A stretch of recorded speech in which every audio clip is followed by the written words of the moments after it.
Good morning. How are you? Good? I miss you a lot.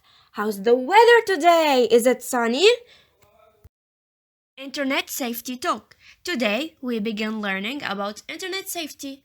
Our students are learning that when visiting a place such as a friend house or going to the store with mom and dad, they need to follow rules and use good behaviors should also be followed online.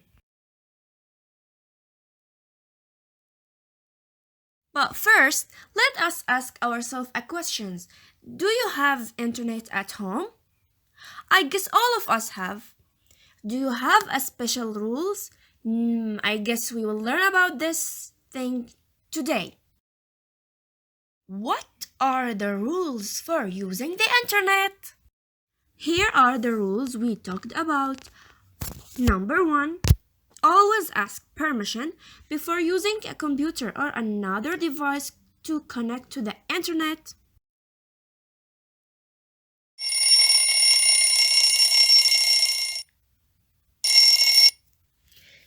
Number 2. Only use the internet for time we are allowed.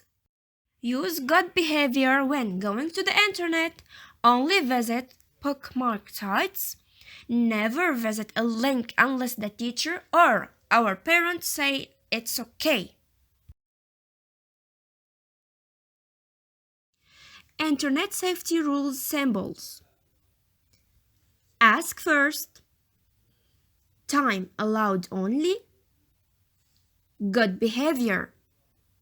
Now that's it with Internet Safety Talk. Remember to ask our mom and dad for permission for us to go to the internet, and good luck. See you next lesson. Goodbye.